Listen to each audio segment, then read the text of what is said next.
ఢిల్లీ హైకోర్టులో సీఎం కేజ్రీవాల్ కు చుక్కెదురైంది. కేజ్రీవాల్ పిటిషన్ ను కొట్టేసింది ఢిల్లీ హైకోర్టు. లిక్కర్ కేసులో ఈడీ అరెస్టు చేయడాన్ని సవాల్ చేశారు కేజ్రీవాల్. అయితే సీఎం కేజ్రీవాల్ అరెస్ట్ ను సమర్థించింది ఢిల్లీ హైకోర్టు. రిమాండ్ ను చట్టవిరుద్ధంగా పరిగణించలేమన్న కోర్టు ఈడీ అరెస్టు చేయడాన్ని సమర్థించింది. వారి వద్ద తగిన ఆధారాలు ఉన్నాయని స్పష్టం చేసింది. ఈడీ సమర్పించిన డాక్యుమెంట్ల ప్రకారం కేజ్రీవాల్ అరెస్టుకు సరైన ఆధారాలున్నాయని తెలిపింది ఢిల్లీ హైకోర్టు. చట్టం ముందు అందరూ సమానమేనని, సీఎంకు ప్రత్యేక హక్కులు, చట్టమేవి ఉండదని వ్యాఖ్యానించింది. ఈడీ సేకరించిన అంశాలను ఆర్డర్ కాపీలో పేర్కొంది ఢిల్లీ హైకోర్టు. ఢిల్లీ హైకోర్టు తీర్పును సుప్రీంకోర్టులో సవాల్ చేస్తామంటోంది ఆమ్ ఆద్మీ పార్టీ.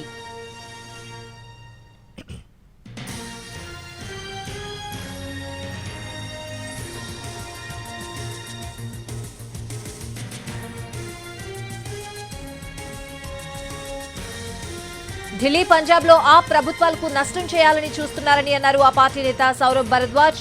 దేశంలోనే అత్యధిక ఓట్లు, సీట్లు సాధించిన రాష్ట్ర ప్రభుత్వాలను ఇబ్బంది పెట్టేందుకు ప్రయత్నిస్తున్నారని మండిపడ్డారాయన. లిక్కర్ కేసు దేశంలోనే అతిపెద్ద రాజకీయ కుట్ర అంటున్నారు ఆప్ నేతలు.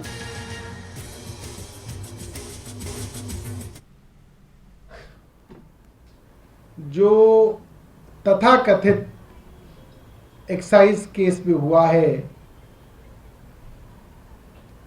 उसको देख के समझ के ये बात कही जा सकती है कि ये पूरा का पूरा मामला मनी लॉन्ड्रिंग का नहीं, ये मामला हिंदुस्तान के इतिहास का सबसे बड़ा राजनीतिक षड्यंत्र है, जिसके अंदर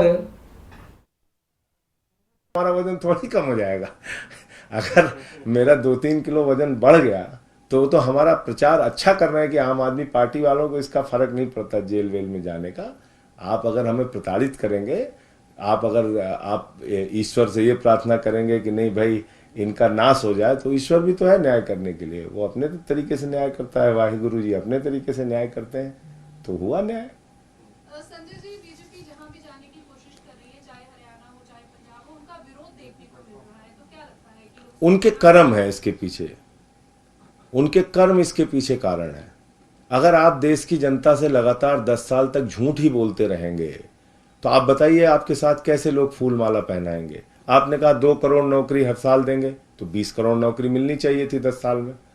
कुल 7 लाख नौकरियां दिया है, 22 करोड़ लोगों ने नौकरियों के लिए अप्लाई किया। ये ऑफिशियल बयान है पार्लियामेंट में सरकार का।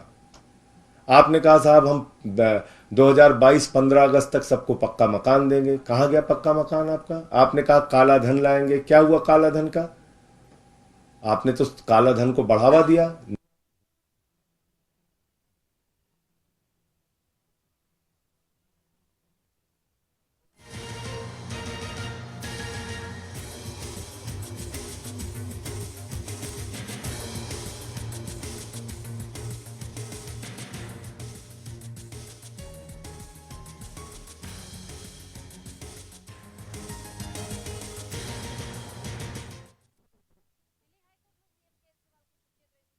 పిటిషన్ ను కొట్టేసింది ఢిల్లీ హైకోర్టు. లిక్కర్ కేసులో ఈడీ అరెస్టు చేయడాన్ని సవాల్ చేశారు కేజ్రీవాల్. పూర్తి అప్డేట్స్ అడిగి తెలుసుకుందాం.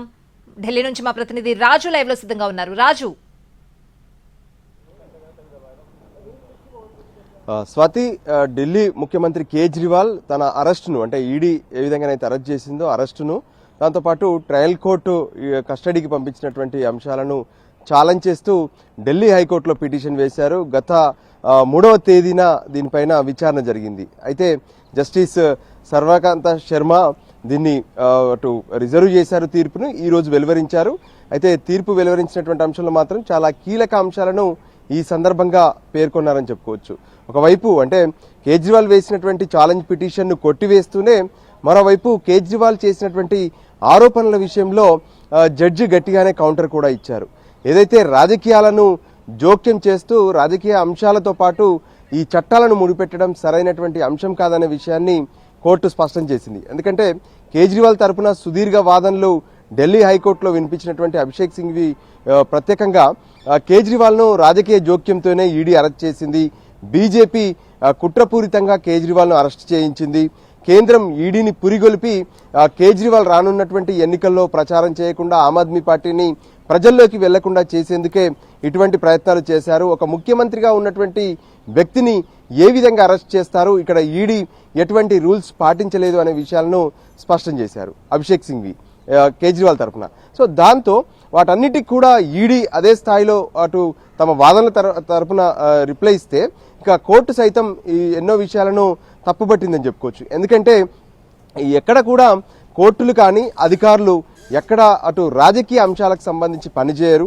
సో ఎవరి చట్టాలు వాళ్ళకు ఉంటాయి, ఎవరి పరిమితులు అనేటివి వాళ్ళకు ఉంటాయి. ఆ పరిమితుల్లోనే కోర్టులు అటు దర్యాప్తు సంస్థలు కూడా పనిచేస్తాయి. ఇక్కడ ఈడీకి కేజ్రీవాల్కు అనే అంశాన్ని మాత్రమే పరిగణలోకి తీసుకోవాల్సి ఉంటుంది. రాజకీయ అంశాలపైన విచారణ అనేది జరగదు. కోర్టులు రాజకీయ అంశాల విషయంలో ఎక్కడ కూడా పరిగణలోకి తీసుకునే విషయాన్ని స్పష్టం చేశాయి. ఇక దాంతోపాటు సామాన్యులకైనా సరే ముఖ్యమంత్రికైనా సరే చట్టాలన్నీ ఒకేలా ఉంటాయి. అది దర్యాప్తు సంస్థలకు సంబంధించినటువంటి చట్టాలు కావచ్చు, లేదంటే కోర్టులకు సంబంధించినటువంటి న్యాయ చట్టాలు కావచ్చు, వీటన్నిటిని కూడా ఒకే రకంగా ఉంటాయి. ముఖ్యమంత్రి కాబట్టి కొంత సమయం ఇచ్చి అరెస్ట్ చేయాలి, ఇటువంటి అంశాలను పేర్కొనడం సరికాదన్నారు. అంతేకాదు కేజ్రీవాల్ను ఈడీ అరెస్ట్ చేసినటువంటి విధానాన్ని సైతం ఇది చట్టబద్ధంగానే ఉంది, ఎక్కడా కూడా లోపభూయిష్టంగా లేదు. పైగా కేజ్రీవాల్ గతంలో విచారణకు హాజరు కాకపోవడం కూడా ఇక్కడ కొంత కీలకంగా మారిందనే విషయం కోర్టు స్పష్టం చేసింది. ఇక మరోపక్క ఏదైతే కేజ్రీవాల్కు వ్యతిరేకంగా ఈడీ వద్ద లిక్కర్ స్కామ్కు సంబంధించినటువంటి సాక్ష్యాలు ఉన్నాయి, ముఖ్యంగా నూతన మద్యం పాలసీ తయారు చేసేటటువంటి అంశంతో పాటు ఆమ్ ఆద్మీ పార్టీకి 100 కోట్ల రూపాయలు సౌత్ గ్రూప్ అందజేసింది. సో దాంట్లో కూడా కేజ్రీవాల్ కీలకంగా ఉన్నారు. విజయ్ నాయర్ ద్వారా ఆమ్ ఆద్మీ పార్టీ ఏ విధంగానైతే సౌత్ గ్రూప్తో లాబింగ్ చేయడం కావచ్చు, మరోపక్క ఇక్కడ మద్యం దుకాణాల్లో సౌత్ గ్రూప్కు మేలు జరిగేలా టెండర్లను కల్పించడం, ఇటువంటి అంశాలన్నింటిలో కూడా కేజ్రీవాల్ పాత్ర కీలకంగా ఉందని చెప్పి ఈడీ ఏ విధంగానైతే వాదించిందో ఈడీ వాదనలకు మొత్తం కూడా అటు కోర్టు పరిగణలోకి తీసుకొని కేజ్రీవాల్ వేసినటువంటి పిటిషన్ను డిస్మిస్ చేసింది. ఇక మరోపక్క ఏదైతే కేజ్రీవాల్కు సంబంధించి కస్టడీ పైన కూడా అంటే కస్టడీని వెంటనే రద్దు చేసి కేజ్రీవాల్కు బెయిల్ కూడా ఇవ్వాలని చెప్పి అభిషేక్ మను సింఘ్వి తన వాదనలు వినిపించారు. అయితే ట్రయల్ కోర్టుగా ఉన్నటువంటి రౌజెవెన్యూ కోర్టు ఏదైతే ఇప్పటి వరకు ఆర్డర్స్ ఇచ్చిందో ఆ ఆర్డర్స్లో ఢిల్లీ హైకోర్టు జోక్యం చేసుకోదనే విషయాన్ని మరోసారి ఇటు ఢిల్లీ హైకోర్టు జడ్జి స్వర్ణకాంత శర్మ స్పష్టం చేశారు. ఇక ఏదైతే ఈ కేసును పూర్తిగా కూడా రాజకీయాలకు సంబంధం లేకుండా కేంద్ర ప్రభుత్వం అని రాష్ట్ర ప్రభుత్వం అని ఇటువంటి అంశాలు కాదు, ఈడీ వర్సెస్ కేజ్రీవాల్గా మాత్రమే కోర్టులు చూస్తాయి, దర్యాప్తు సంస్థలు కూడా అలాగే చూస్తున్నాయనే విషయాన్ని స్పష్టం చేశారు.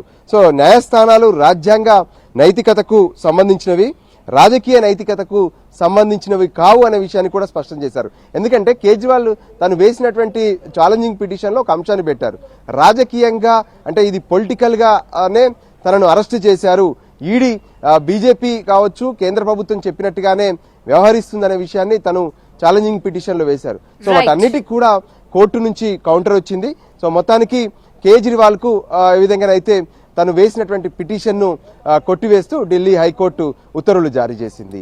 Right Raju, thanks for the update.